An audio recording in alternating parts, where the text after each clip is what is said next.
things are better left unknown.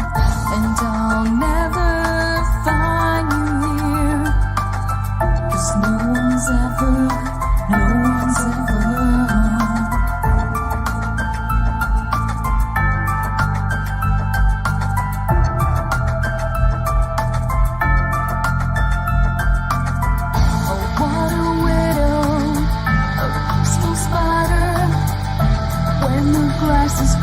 she's a sneaky hider, hide the lies and the alibis. Oh, what a sinner, is it in her?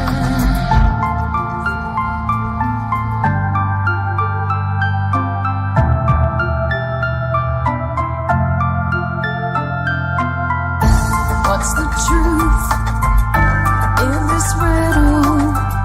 Is love really just this simple? I can't seem to find my way in this world that never stays.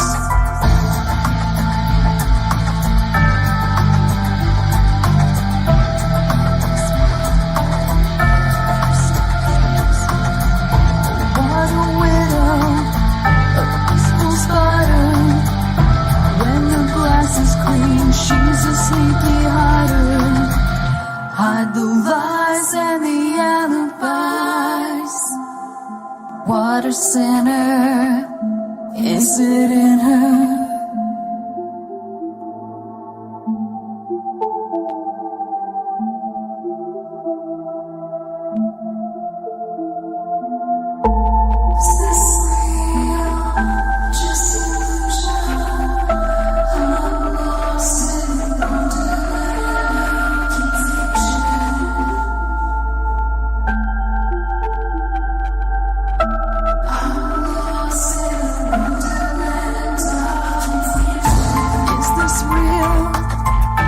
Just illusion, manifestation, or a dark delusion? Is this real or just illusion? I'm lost in a wonderland of confusion.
Don't you wish that your weekend was longer than just 2 days?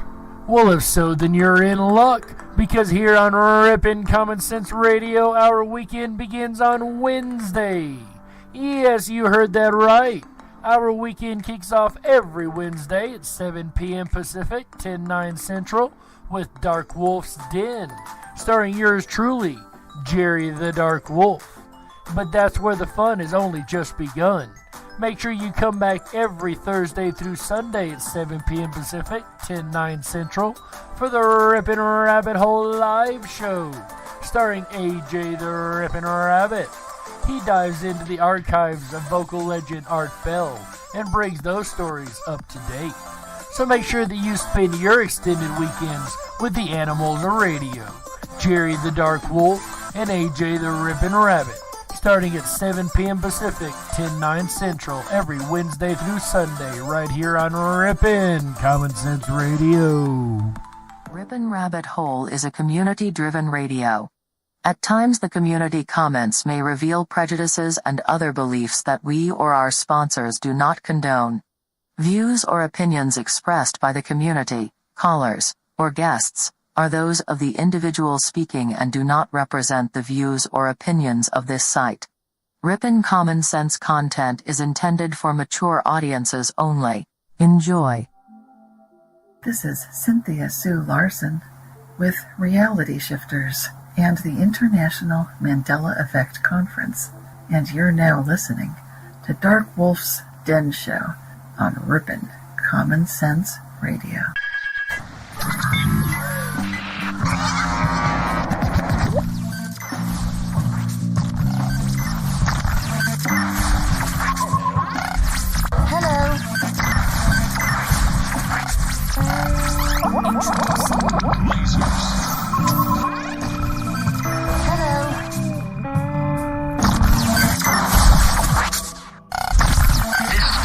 Now the ultimate power in the universe. This is your man Meta, aka Propagate This Light, and you're now listening to Darkwolf's Den.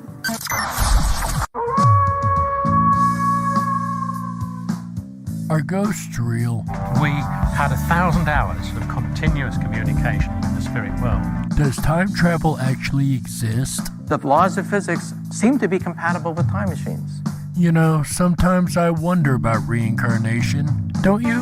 A 4-year-old boy in Adelaide, Australia, has told his parents that he used to be Britain's Princess Diana. What would happen if the world found out that aliens were real? I didn't say disclosure would be easy, but what is the alternative? To establish a space force as the 6th branch of the armed forces. We have so many questions and yet so little time, so to have you here, the pleasure is all mine.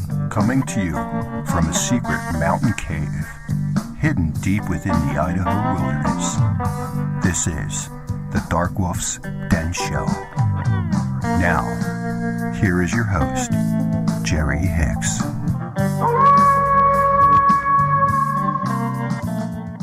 That's right, I am Jerry Hicks, also known as the Dark Wolf, and welcome back to another episode of the Darkwolf's Den Show. Whether you're on the edge of reality, the edge of the galaxy, the edge of your seat, or anywhere in between, we're glad you chose us to be right there with you.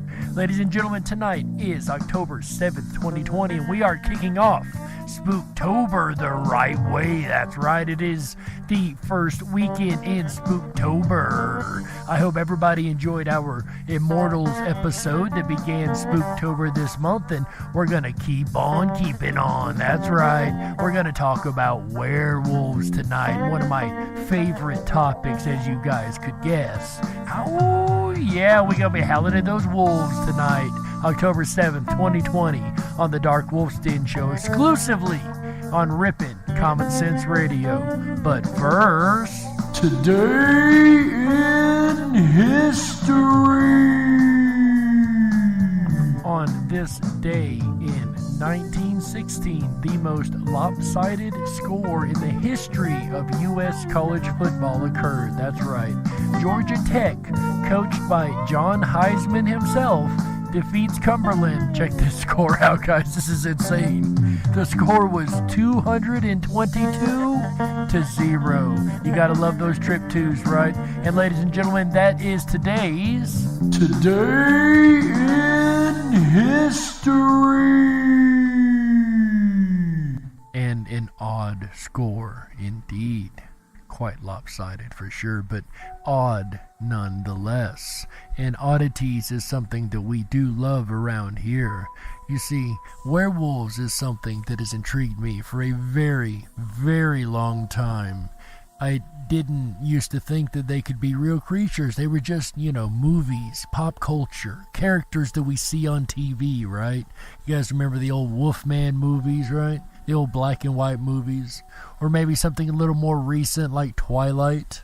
I gotta say, I did like the wolves that they had in Twilight. But, that said, the werewolf myth has existed for a very, very long time, and it's one of those, quote, myths that reaches across many different cultures. One of those myths that might not be as much myth as truth, perhaps. But what I find interesting is when I looked into werewolves years and years ago, and you guys know I've been a fan of these creatures for a long time. But when I looked into them, there was something called lycanthropy. And the only explanation for lycanthropy was the fact that hair grew all over the skin. In every portion, from head to toe, it was covered in hair, like a walking wolf person. And I can understand that being a medical condition. I totally get that. However, lycanthropy now has another definition. That's right. According to what I can find, lycanthropy is actually a psychotic condition where one believes that they turn into a wolf or an animal, or truly believes that they are just an animal. Now, that is not the definition that I remember. Not at all. As a matter of fact, that's brand new, at least to me. But according to what I see, it's been that way for a long, long time. So I'm calling Mandela effect, at least for myself, on that one. But getting back to the original topic, werewolves, let's find out how old the lore really goes. Even a man who is pure of heart and says his prayers by night may become a wolf when the wolfbane blooms and the autumn moon is bright. Chilling words that describe the hopelessness and fear faced by those with lycanthropy. By day they are normal human beings. They go to work, eat breakfast, and love their families, just as you and I. However, during full moon nights every month, they transform into a terrifying wolf beast, hell-bent on killing to satiate their terrible desire for flesh. What is really interesting is, if you remember when we did the Moon Madness episode, we spoke about lunacy and how the full moon really does affect the human body and the human mind, right? Well, this is just another example, in my opinion, of one of the forms of lunacy, right? That would make sense to me. If it can have an effect on people, why couldn't it have a stranger effect on some than others? Bestowed by deities or evil magicians, the curse of the werewolf is often inflicted on those who have slighted their god or insulted a witch, and is incredibly difficult to remove. Often the only treatment is to lock the poor afflicted soul away until the transformation has run its course, leaving the cursed person to live a normal life until the next full moon, whereupon their captivity will begin again. I mean, of all the curses, I don't think becoming a wolf is like the worst curse, right? Or is it? Could there be things about this curse that are just a little bit worse than running around in a new form? These extreme steps are necessary due to the incredible strength that the werewolf possesses. And, what's more, is that the transformed is overcome with the bestial rage that lasts the duration of the transformation. Naturally, this threatens all those around the werewolf, loved ones and community members, and even surrounding fauna. None are safe from the violence of this monster. Okay, so maybe this curse is just a little bit worse than I had originally gave it credit for. I couldn't imagine being in a consistent state of rage for a whole night or that long at any given time. That definitely can't be good for the heart, right? Apart from sorcery or blasphemy, the curse can also be transferred by the bite of another werewolf, should a victim of a werewolf be fortunate enough to survive an attack. Although I'm not sure fortunate would be the right word to use there for surviving an attack, because perhaps you would rather have not survived the attack and become what you are going to become, and take on the curse that you will take on every full moon. They will soon regret their good luck, as they shall find that they too are afflicted with the curse. Poor fortune and lax piety are not the only means by which one may become a werewolf.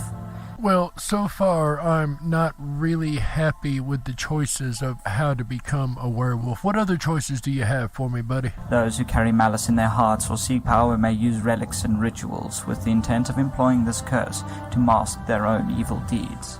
A pact with the devil, or magical ointment, and even something as simple as sleeping naked outside during a full moon can cause this curse to manifest. And there are actually a couple other ways around the world that are rumored to cause a werewolf. Another is a wolf skin. It is said that you can become a werewolf by wearing the skin of a wolf that must have been provided by the devil himself in exchange for your soul. The skin has to be hidden in a tree trunk, and when the full moon comes out, the devil-owned wolf skin will make you into a real werewolf with the same powers. Now that is interesting. Not only is it a curse, but it's also a deal with the devil himself that can cause a werewolf. Now that is very intriguing. Scandinavian, French, and German people who were in the know are said to be able to change into a werewolf by using a magic ointment that consisted of the blood of a bat, the fat off of a dead cat, mixed with opium and aniseed. Would you take that kind of potion, huh? That witch's brew that they just described? Would you take that to become a werewolf? Or perhaps that just makes them crazy and makes them think they're a werewolf. But remember, by the definition of lycanthropy, that's all it takes is to believe that one is. Another supposed method of turning into a werewolf was to eat a wolf's brain and also drinking water from the footprints of a wolf's paw. This was not a choice. It was a way of turning you into a werewolf against your own will by whoever that may be. And yet again, it is used as a curse. There was also a way of cursing a family too. Don't forget, when it's daytime or not a full moon, a werewolf is leading an everyday normal life, so it's a strong possibility that a werewolf is going to have children. The werewolf curse is passed on to any son that was born to the family. The only way this could have been broken is if all werewolves in the family were killed. I think they would call that a pack of werewolves, would they not? A whole family? Or is it passed along genetically?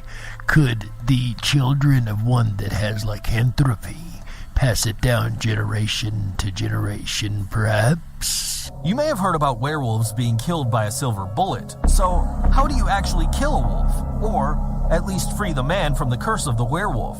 Well, it is true that werewolves can be killed by silver bullets if aimed correctly. You can even have the bullet blessed by a priest first, too, if you'd like. We've all heard of holy water, but holy bullets? That's a new one on me. Holy bullets, Batman. Werewolves have a dislike to silver, so it may be a good idea to carry something silver if you suspect someone you know is one. When a werewolf is killed by a silver bullet, he will then change back into the ordinary, everyday man. Unfortunately, he will remain dead. That is definitely not going to separate the man from the curse. That just ends both, right? Here's another way from olden times.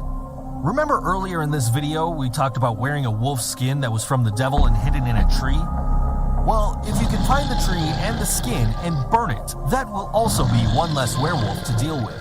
And I do find a certain irony that the pelt given by the devil himself can be burnt, let alone that's how to deal with it.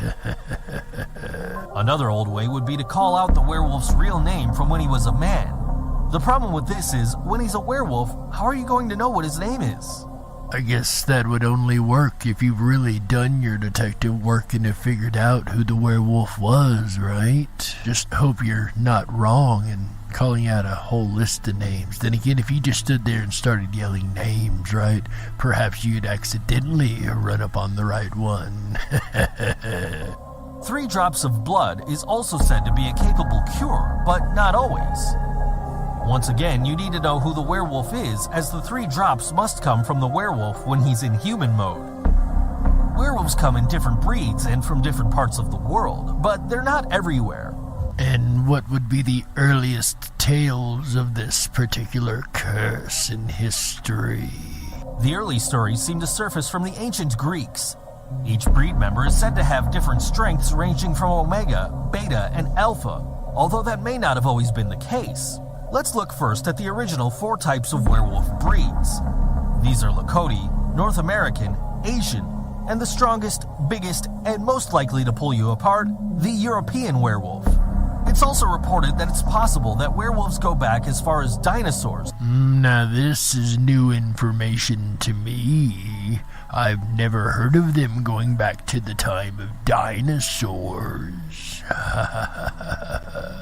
Starting from a raptor type of creature, with DNA passed along from bite to bite, bringing us to werewolves as we perceive them today. Lakota werewolf. The Lakota werewolf has a slight difference. With werewolves being bloodthirsty man-eaters, this pack of wolves originally had parts of an Alaskan human tribe included, so it became a huge problem when werewolves first started to eat the human tribe members of the pack. This particular Lakota, Alaskan Inuit, I'm assuming, pack actually had stories of a pack of werewolves that lived amongst them. Now that is interesting indeed. Eventually, this was brought under control as they became accustomed to eating animals. The Lakota werewolf is greatly respected by the human members and are very confidential as to who are the werewolves. Even in werewolf form, they keep a humanoid shape. Now this is quite an oddity amongst werewolves. Now lycans or lycanthrope are those with lycanthropy, which we'll get more into in the second half of the show.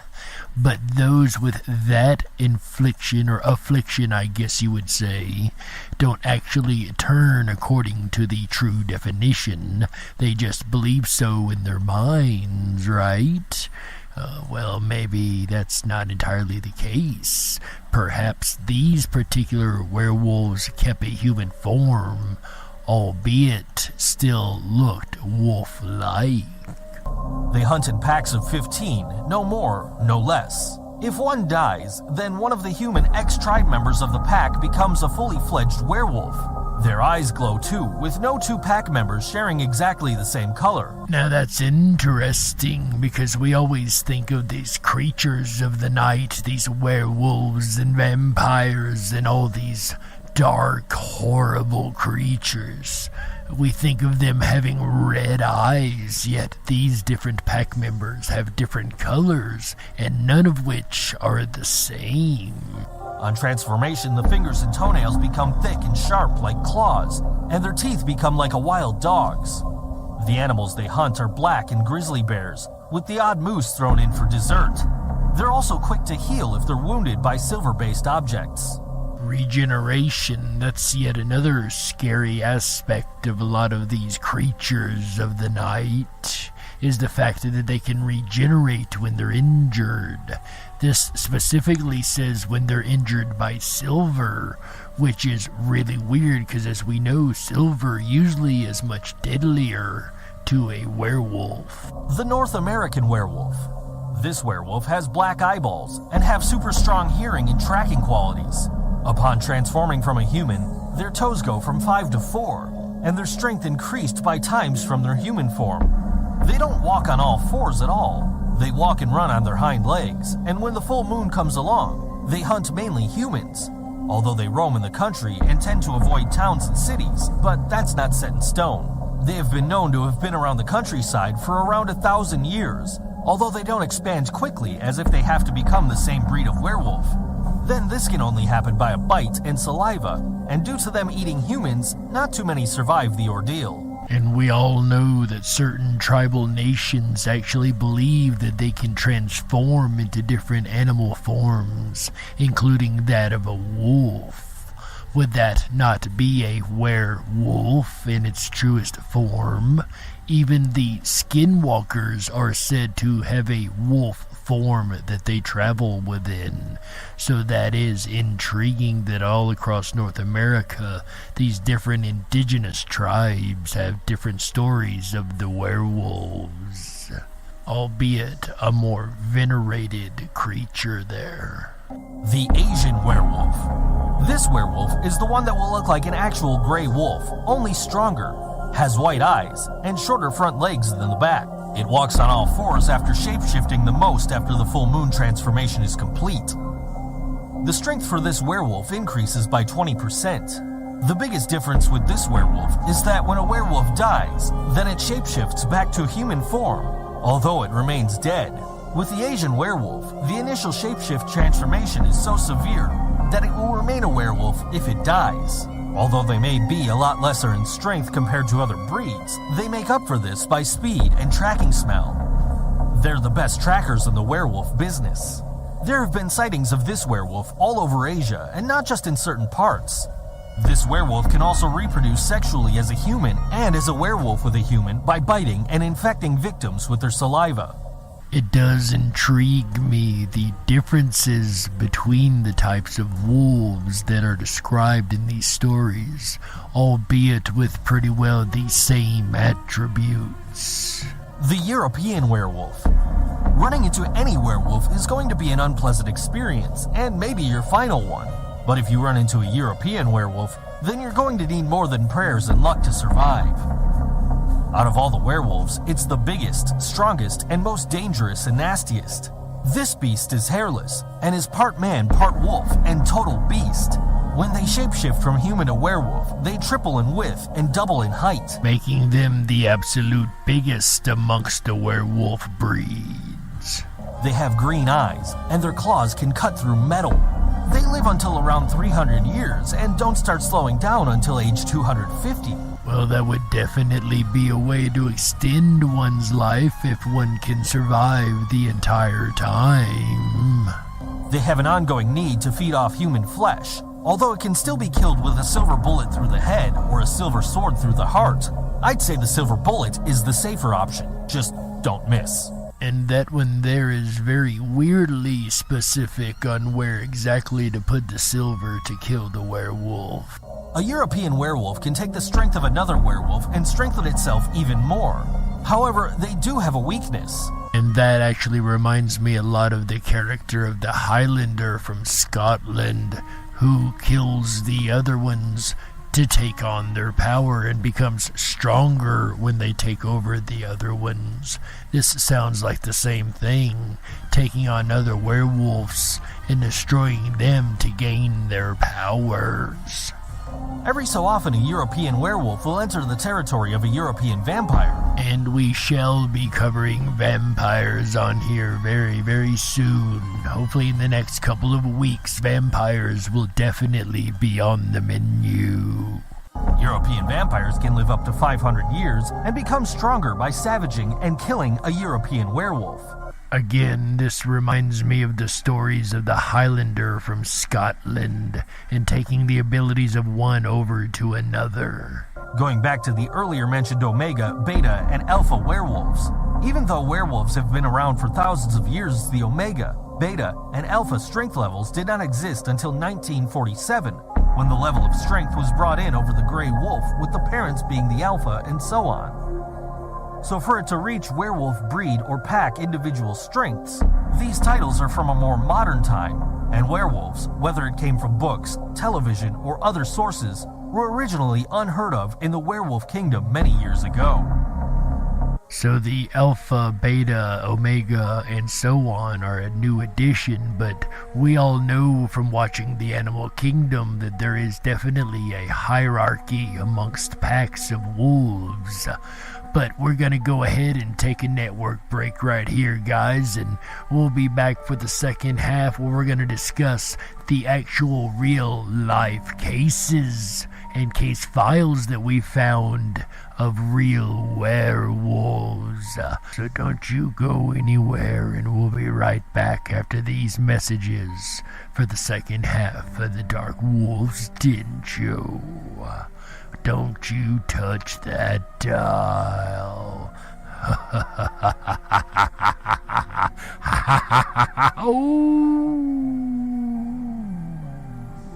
We gotta stoke the fires and run off the men in black.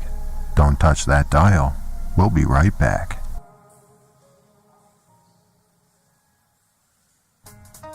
Sex in the city? Nope. Interview with a vampire?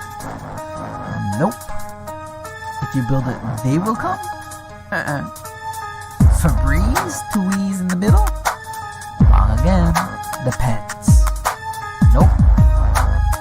Welcome to the Twilight Zone, my friends. A phenomenon known as the Mandela effect. You may have heard of it. You may want to not neglect unbecoming, awake, and spiritually inclined. So sit back, relax, while I blow your mind. Take the thumb off the cell, stop following the sheep. Down the rabbit hole we go. Are you ready for that leap? The Zapruder film, #JFK. I looked at the footage and I said, what the heck?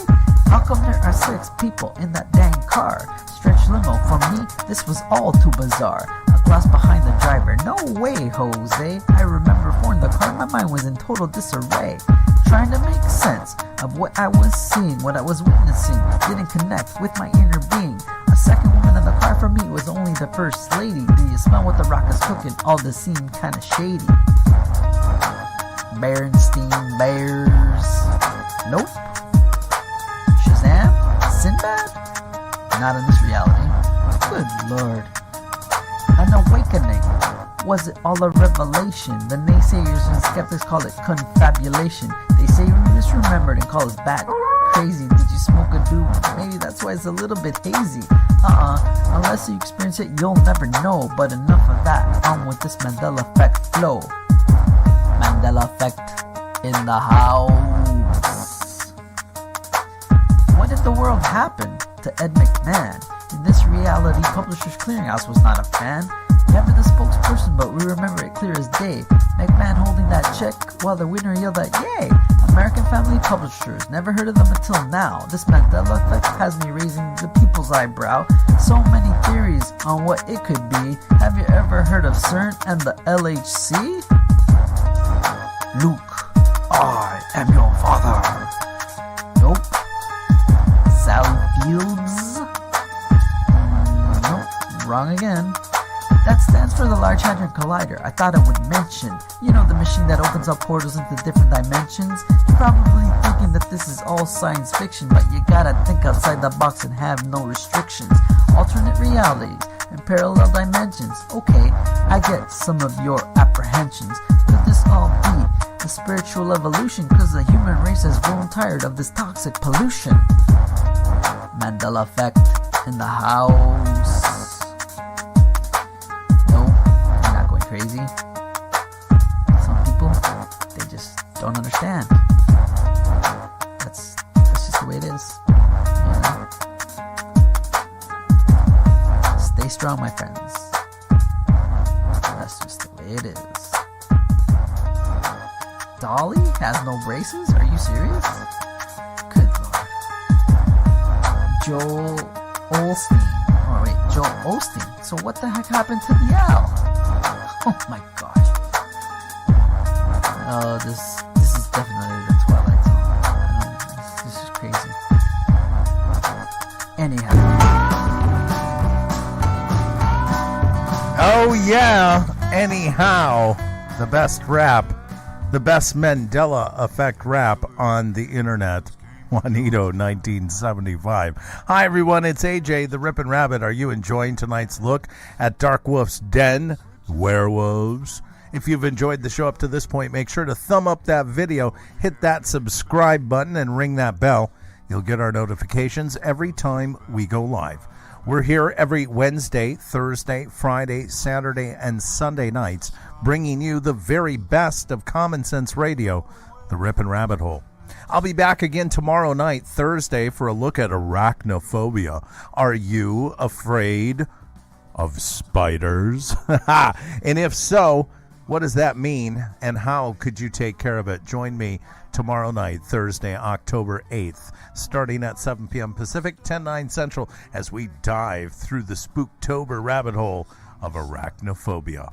Then Friday night, a unique look at funeral homes. That's right, it wouldn't be Halloween without stepping inside a funeral home or two. So we're going to take a look at the industry of the funeral homes and just what it means this time of year. Saturday night, we'll kick off horror movies. What makes us tick when it comes to the scare clock? What in those movies really freaks us out and why? We're going to take a look at that and dive in through that rabbit hole Saturday night. So that's the 8th, 9th, 10th, Saturday, October 10th. Then Sunday, October 11th, Scarecrows and Clowns. Oh, as we end the weekend out right, together with a special look at Scarecrows and Clowns for Spooktober. Are you afraid of scarecrows? What about clowns? Put a 1 in the chat room if either one freak you out. And if that's the case, join me as we end out the weekend together right Sunday, October 10th, starting at 7 p.m. Pacific, 10/9 Central. What an amazing lineup this entire Spooktober month is going to be. And of course, we're sponsors of ourtrickortreat.com, which kicks off October 15th. If you haven't had a chance to do so, please make sure you visit that, as well as the Rippin' Rabbit Hole, where you can find an additional amount of groups and fun things to do over there at our website, rippinrabbithole.com, where the conversation continues after the show in the VIP chat lounge. Always a great area. Now, in that area, you have the ability to connect your camera and a microphone, pull up a chair, and join in the conversation all night long. We'll be back to WereWolves here at the Darkwolf's Den Show, exclusively on Rippin' Common Sense Radio, the Rippin' Rabbit Hole. Stick around, a lot more to come. Don't touch that dial.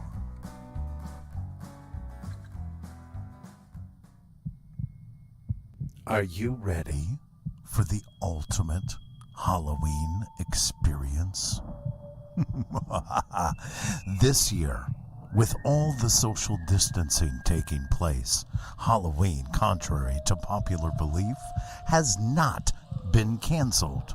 I repeat, Halloween has not been canceled. The Rippin' Rabbit Hole is proud to sponsor a unique virtual Halloween event taking place October 15th through the 31st exclusively at ourtrickortreat.com. That's O-U-R, trickortreat.com.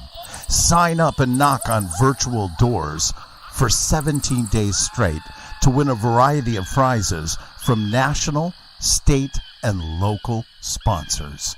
Check out ourtrickortreat.com for the ultimate Halloween experience this year. If you were meant to be controlled, you would have come with a remote, but you didn't. And that's why you listen to the Darkwolf's Den Show. Now, here is your host, Jerry Hicks. That's right, I am Jerry Hicks, also known as the Dark Wolf, and welcome back to the second half of the Darkwolf's Den Show. Whether you're on the edge of reality, the edge of the galaxy, the edge of your seat, or anywhere in between, we're glad you chose us to be right there with you. That's right. Tonight, ladies and gentlemen, we're howling at werewolves. You notice old Dark Wolf has come out tonight, the true form, to host this episode. That's right. You know, in the first half, we talked about a lot of the woo-woo side of the werewolf topic. But are there actual real-life encounters with werewolves? Actually, you might be surprised at the answer. And to present this information, I've brought back one of our old friends from Strange But True Stories. You guys might just remember him. I'm Steve White. Today, we're going on a journey, not only to a distant location, but a much different time. More than 250 years ago, in rural France, a creature terrorized villages, spreading fear and panic amongst the locals. It was a creature of incredible size and ferocity, and it showed little mercy for its victims once it had them in its incredible jaws. This is actually one of the most well-known case files amongst all of the werewolf files. June 30th, 1764, in the southern French region of Gévaudan, a mysterious creature lurked in the shadows, spying 14-year-old Jean Boulet. The teenage girl was watching her sheep, as she did on most days. Unfortunately, this would be her last day on Earth. The creature leaped from its hiding place, ripping at her tender throat, killing her in a quick but brutal manner. This was the first of hundreds of savage killings in a 3-year reign of terror in the area. It was not the first attack by this creature, however. 3 months prior, a young girl tending her cows came face to face with what she described as a wolf. yet not a wolf. She was spared when her cattle defended her against the beast, chasing it away. I have to say that is one oddity of the story, that the cattle actually rose up against the creature. Because as we know, most paranormal creatures are feared by natural creatures as much as humans. But these cattle didn't care. They ran for it and actually ran it away. Now, it took some time, but news of the attacks and mutilations traveled around the country, reaching to the palace in Versailles, and even becoming an international story as the body count climbed.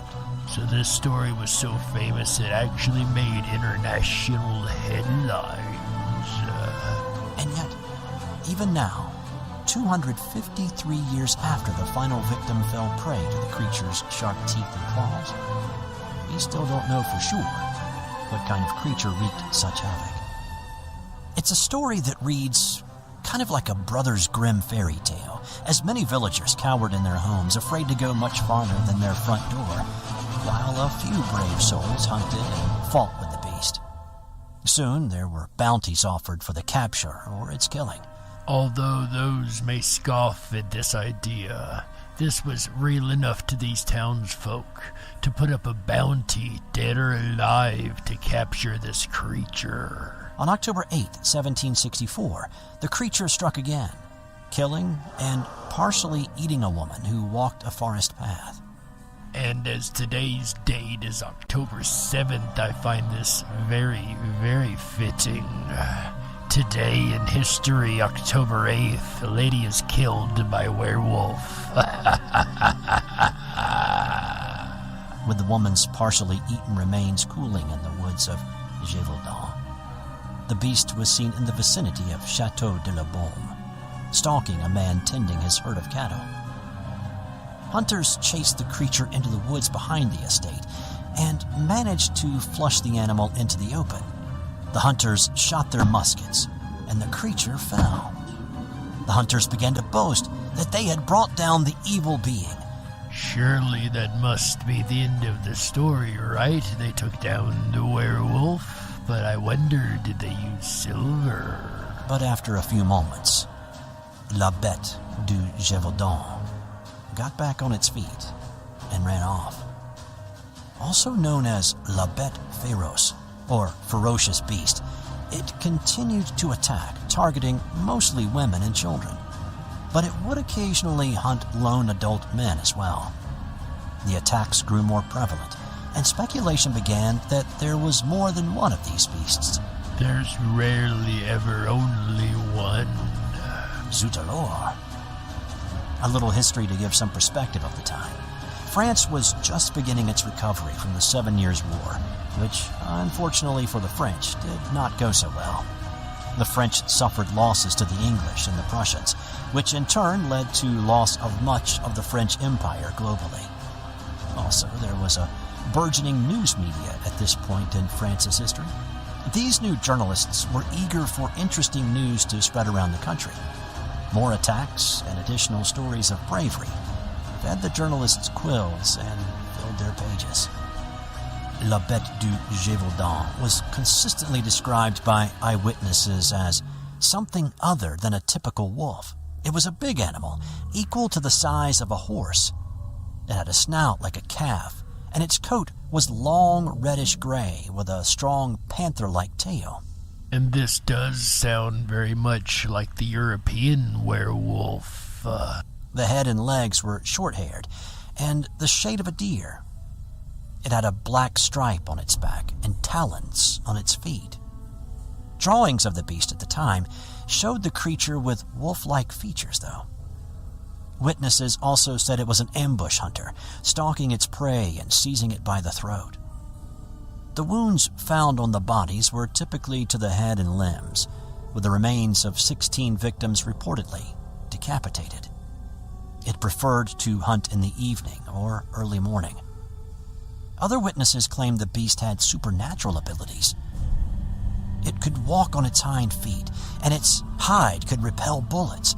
This is also the first time I've heard of a werewolf's hide that could repel bullets. And it had fire in its eyes, and it came back from the dead more than once.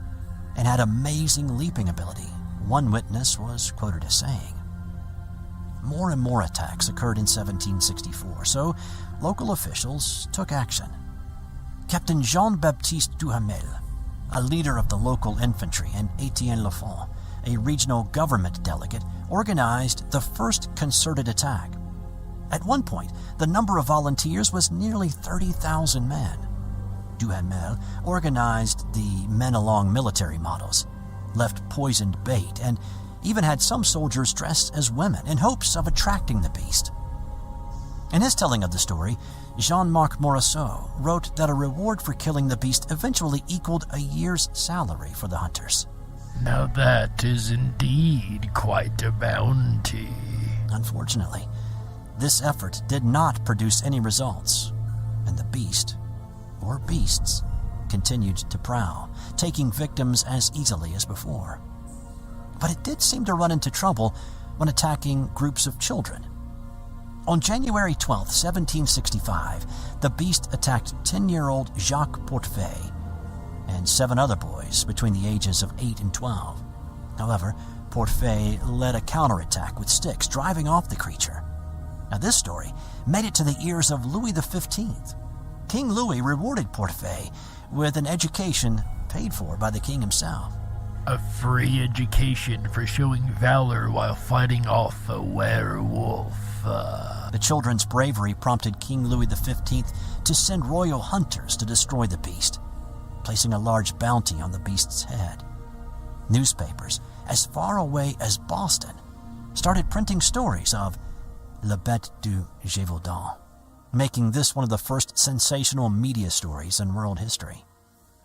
Then on August 11th, 1765, 19-year-old Marie-Jeanne Vallée was crossing the River Dège with her sister. The creature approached the two, but Vallée was up to the fight. Armed with a bayonet affixed to a pole, Vallée impaled the beast's chest. The creature got away, but Vallée became known as Maid of Gévaudan. So with the creature on the loose and returning to a human form, would he keep the same wound? Would he be found by such a way? More than 200 years later, a statue was erected in the southern French village of Auvers, commemorating her bravery in staving off La Bête Féroce. Finally, news arrived of success in tracking and the taking of the creature. On September 20th, 1765, Francois Antoine, the king's 71-year-old gun-bearer, and his nephew shot a large wolf in Chaise, near an abbey. The creature was a large wolf, and it was assumed to be the beast that had been terrorizing the area. Antoine was rewarded handsomely with money and titles, and the corpse of the animal was stuffed and sent to the royal court. But the attacks didn't stop. In December 1765, the beast struck again, taking down another herdsman. But the creature's behavior was said to be a little different. In previous attacks, eyewitnesses claimed it was fearful of cows, but this time, the creature struck without any fear of anything around him, and left behind only remnants of the man. Was this evidence of a second beast? Or confirmation that the king's men hadn't taken down the actual creature? I would go with a second beast myself, but let's see what happens. Reports of up to 35 additional victims poured in, but the royal court ignored these, insisting that Antoine had killed the creature. But a sudden outbreak of attacks in the early days of June 1767 compelled a local nobleman to organize another hunt. On June 19th, one of the hunters, a local man named Jean Chastel, shot the creature on the slopes of Mount Mouchet, downing it with a single silver bullet. The animal was cut open, and the stomach of the creature revealed human remains inside. This animal had non-wolf characteristics, as described by witnesses. The attacks ended, but while it was assumed that the beast Chastel bagged was the beast, doubts remained that it was indeed a wolf. So, if not a wolf, what could it have been? What could it have been indeed?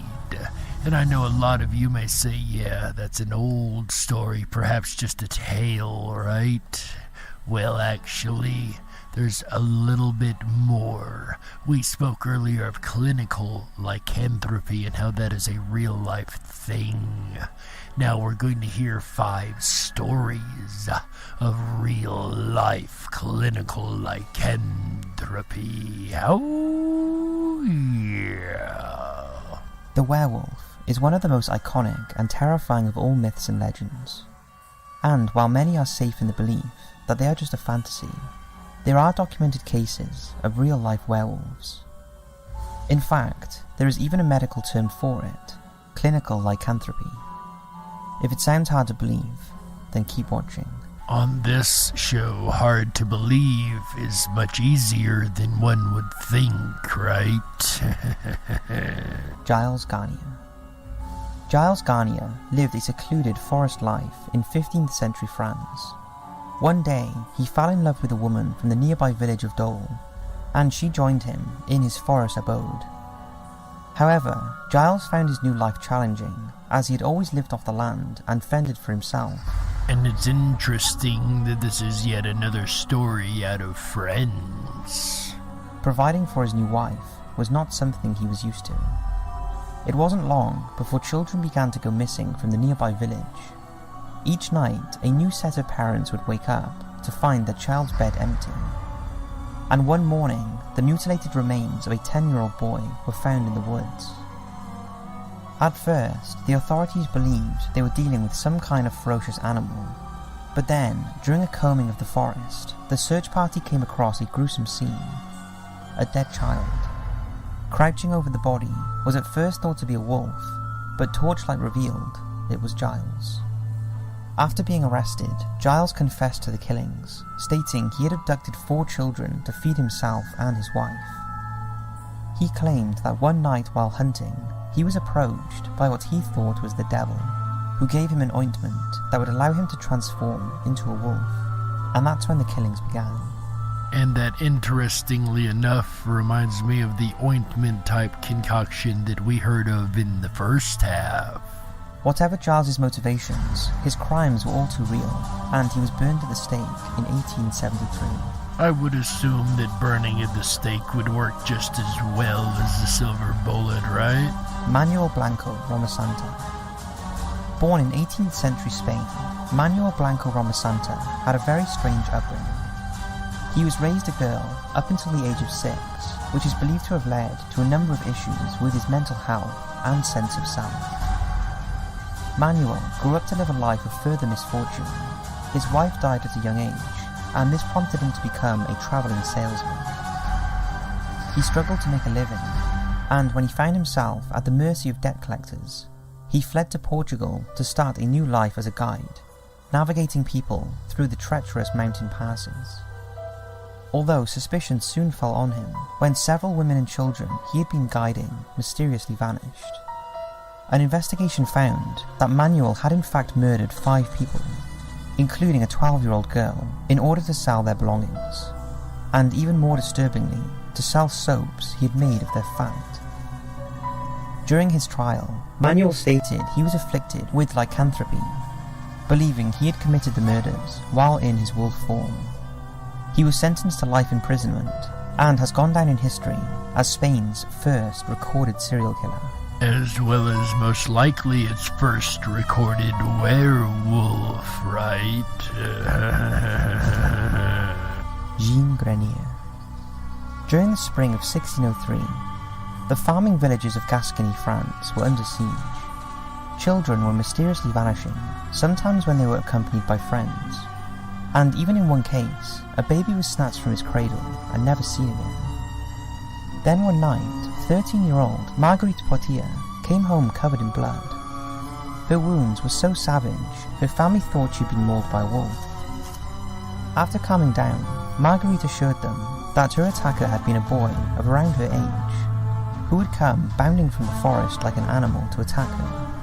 But she managed to fend him off with a stick before he could kill her. Just days after this incident, 14-year-old Jean Grenier confessed to his town that he was in fact the one behind the carnage. Jean was immediately arrested, and he told the jury that he'd been given a wolf pound, and whenever he wore it, he suddenly felt the urge to hunt and prey upon children. And once again, this reminds me of the wolf pelt from the first part of the show that speaks about the pelt given by the devil and stored in a tree, and the only way to kill the werewolf was to burn the tree with the pelt inside of it. Here we have another story in France of this pelt coming up once again. Jean was ruled to be insane and was locked up for life at the friary, a gentle fate for someone who had committed such heinous crimes and caused mass terror in the farming villages of Gascony. Perhaps he wasn't so mentally unstable after all. Peter Stuber. Peter Stuber was born in the 15th century in the quiet farming community of Rhineland in Germany. At the time, nobody could have predicted that he would become known as the Werewolf of Bedburg. From 1564 to 1589, Peter claimed 18 victims. This is yet another very, very popular and very well-known case file among werewolf files. All women and children, whom he horribly mutilated with his own bare hands and teeth. In some cases, he partially ate his victims raw. He would also kill livestock in the same manner. When he was eventually captured by the authorities, he was tortured into confession and told his captors that he had practiced black magic from a very young age, and that the devil himself had given him a belt which allowed him to transform, into his words, a greedy, devouring wolf. And yet again we have another confirmation from something that we heard in the first half. How having a belt or a pelt skin of the animal will allow the person to control the ability, right? That is really intriguing me that we keep running upon these verifications in different places. Peter was publicly executed in an exceedingly brutal fashion. His flesh was first peeled from his body with red-hot pincers. All of his bones were then broken with an axe handle, and finally he was beheaded. The reason that they pulled the skin back was because the idea was the hair grew inside the skin instead of outside, and it was a wolf inside that would turn inside out when it became a werewolf. Needless to say, they didn't find what they were looking for. As a warning to any other potential werewolves, Peter's head was engraved with a wolf sign and placed on a post. And I doubt many more werewolves come around that area for sure. But there is one more that I would like to cover before we close out tonight's episode. This creature is well known more in the southern bayou. Maybe you guys have heard of the rougarou. Down in South Louisiana, they got a kind of werewolf they call a loup-garou. And like a regular werewolf, the loup-garou can turn into a wolf whenever they want to, not just at the full moon. Mama tell their babies, you better be good or the loup-garou gonna get you. And if the loup-garou get you, you turn into a wolf for 101 days.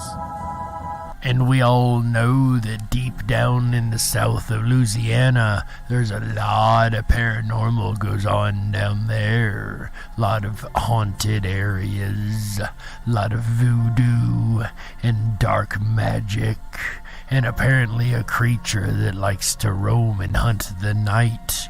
The creature of the rougarou or loup-garou. I've seen it and heard it pronounced as both so far.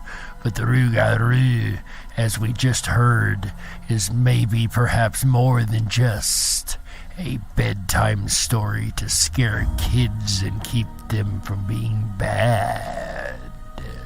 The rougarou is a cryptid and legendary creature from French lore that's history is often intertwined with that of the lycanthrope or werewolf. It's often told that the rougarou possesses shape-shifting abilities and can take the form of various animals to suit its dark purposes. This is the first time that I've heard that can take many animal shapes. I have only heard it as a werewolf-type creature. The Rougarou is said to be a master of not only the spiritual and magical realms, but of the physical realm as well, possessing abilities not indifferent to creatures such as the Wendigo, such as unimaginable speed, inhuman strength, flawless senses, and ridiculous cunning. The Wendigo is a creature we shall cover in a whole nother episode. But should one happen to catch a Rougarou between transformations, most accounts describe it as standing between 7 and 8 feet in height, as having a massive human body with the head of a wolf, red eyes, razor-sharp teeth, and claws. You know, that reminds me of the European werewolf that we heard about a little bit ago. Bigger and stronger than the North American werewolf.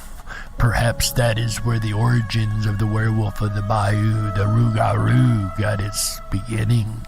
Most encounters with this creature have occurred in the swamps of the greater New Orleans area, as well as connected states, with most involving harrowing tales in which witnesses barely escaped with their lives, or so they claim. Interestingly enough, while the Rougarou does sound completely horrifying, there are those who understand the surrounding lore that claim it's actually sacred, a balance bringer, and in tune with Mother Nature. A bringer of balance, and perhaps that is what all these creatures of the night, these vampires and werewolves and all these dark creatures are actually made to do, to bring balance to the insanity of this world. Are werewolves real? Are there really creatures that stalk the night and turn to wolves by moon? Are there humans that are not exactly fully human? Or is it all just a great big hoax and a prank and nothing but mythology and folklore? In the end, ladies and gentlemen, you be the judge.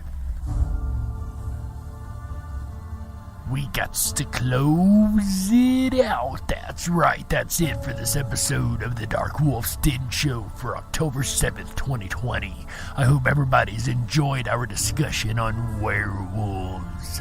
I know I very much have. The den may be closing, guys, but don't you worry. The weekend fun has only just begun. Make sure you come back Thursday through Sunday for AJ the Rippin' Rabbit Hole live show. He's got a very spooktober lineup coming this week.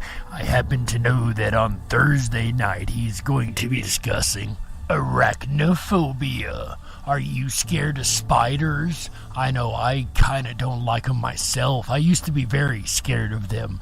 Are you? Well, tune in. Maybe you'll find out a way to get over that fear. Then on Friday, he'll be talking about funeral homes. How creepy a place is that? I don't even want to guess what he's going to be discussing with that. Those are just creepy places. Then Saturday, he'll be discussing horror movies. Ooh, what was your favorite horror movie, right? Mine was Saw. I also like the old Wolfman, but I love those Saw movies. Are you into the gory, or do you like the psychological scary? Horror movies will be on Saturday. Then Sunday, he'll be talking about scarecrows and clowns. A lot of people get scared from the clowns. And the scarecrows, those are just creepy creatures anyway. But what were the origins, right? I'm sure he'll cover that and much, much more on Sunday. And that is the week here on Rippin' Common Sense Radio for this spooktacular weekend. I hope everybody enjoys the shows. Speaking of enjoying, I'm going to go over to the place that I enjoy the most. That is the RippinRabbitHole.com. That's right. RippinRabbitHole.com. That's right. Over there you're going to find the 24/7 backstage VIP lounge. That's where I likes to hang out. I'll be there right after this show. I guarantee you guys to hang out and continue the conversation on werewolves. That's right. Because for you guys, the conversation ends here. But for the Rippin' Rabbits, the conversation is only beginning. So go on over to the RippinRabbitHole.com. Select that backstage 24/7 lounge. Scroll halfway down the page to hit the VIP entrance. Come on in and join us for a spectacular time. Also, while you're over there, make sure you check out our multiple rabbit holes. That's right, that is our groups over there. We have groups on Lucid Dreaming by Juanito, 1975. We've got the AJ's Rippin' Rabbit Hole group, and we've got the Darkwolf's Den Show group, as well as topics and discussions. If you have an idea for a show topic, make sure you drop us a line. Ladies and gentlemen, my name's Jerry Hicks, also known as the Dark Wolf. And on behalf of AJ the Rippin' Rabbit and everybody at Rippin' Common Sense Radio, we thank you for being here for this spectacular weekend. And remember, always stay awake, but dare to dream.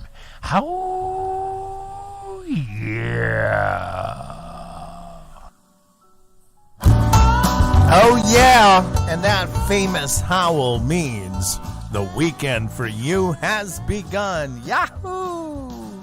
Hi everybody, it's AJ the Rippin' Rabbit. Did you enjoy tonight's look at werewolves? If you enjoyed the Darkwolf's Den Show, please make sure to thumb up that video, hit that subscribe button, and ring that bell. You'll get our notifications every time we go live. I'll be back again tomorrow night, Thursday, with a look at arachnophobia. Are you afraid of spiders? Tune in tomorrow night and find out perhaps why and what can be done about it. That's Thursday, October 8th, starting at 7 p.m. Pacific, 10/9 Central. Then Friday, October 9th, a look inside funeral homes. We're going to look inside the industry of the dead. Believe it or not, you will not believe where this rabbit hole goes. And then Saturday night, we'll take a look at horror movies and cult classics. What makes the horror movies have such an impact on us? Tune in to Saturday night, starting at 7 p.m. Pacific, 10/9 Central, and find out. Then we'll end out the weekend together Sunday, October 10th, with Scarecrows and Clowns. The clowns are coming to town. And perhaps they scare you. I know they scare me, and so do scarecrows. So Sunday night, we'll end out the weekend together right during Spooktober with Scarecrows and Clowns. That's Sunday, October 10th, starting at 7 p.m. Pacific, 10/9 Central. It's going to be a great, fun, spooky lineup for Spooktober the rest of the weekend. I can't wait. If you haven't done so already, please make your way on over to rippinrabbithole.com. There you can jump on our mail list. We'll send you out our weekend schedule every Wednesday morning. Also, explore our community-generated press. A lot of really great areas to explore there. The rabbit hole groups. Juanito 1975, Darkwolf's Den, maybe it's Mandela effect groups, aliens and spaceships, health and wellness, computers and technology. There's a lot of really cool stuff to explore, as well as the backstage VIP 24/7 VIP chat lounge. It's a lot of fun. You just click over to rippinrabbithole.com, click on 24/7 backstage, and you can enter your camera and your microphone. You pull up a chair, you come in, you sit along with other people. 12 seats available. People usually from all over the world, where the conversation continues at the Rippin' Rabbit Hole backstage. So, wherever you are, good morning, good evening, or good day, whatever the case may be, until we meet again, I'm AJ, the Rippin' Rabbit. Take care of yourselves and each other. Good night.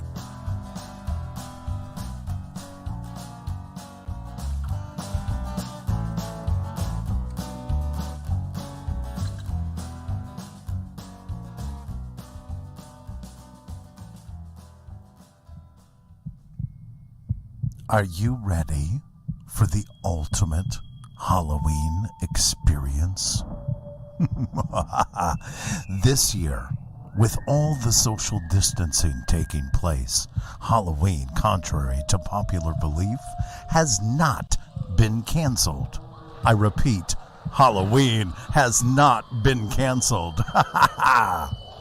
The Rippin' Rabbit Hole is proud to sponsor a unique virtual Halloween event taking place October 15th through the 31st exclusively at ourtrickortreat.com. That's O-U-R, trickortreat.com. Sign up and knock on virtual doors for 17 days straight to win a variety of prizes from national, state, and local sponsors.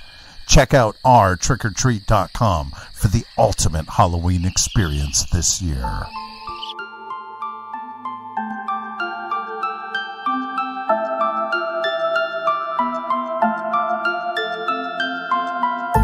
Unlocked and into the dark. Some things are better left unknown. And I'll never find you here, 'cause no one's ever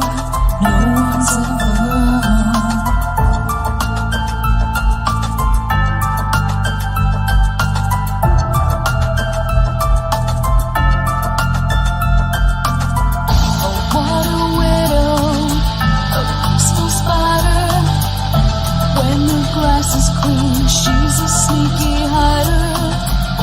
Hide the lies and the alibis. Oh, what a sinner. Is it in her?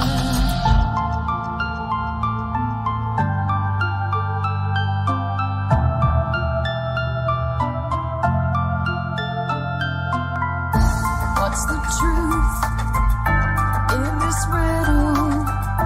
Is love really just this simple?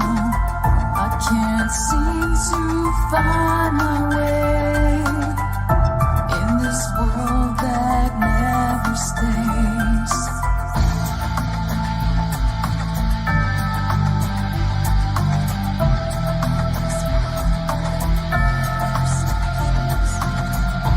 What a widow, a peaceful spider. When the glass is clean, she's a sneaky hider. Hide the lies and the alibis. What a sinner. Is it in her?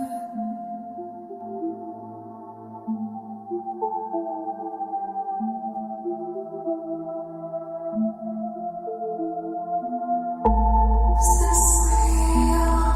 Just illusion. I'm lost in wonderland of confusion.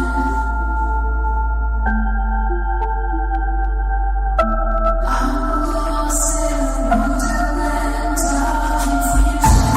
Is this real or just illusion?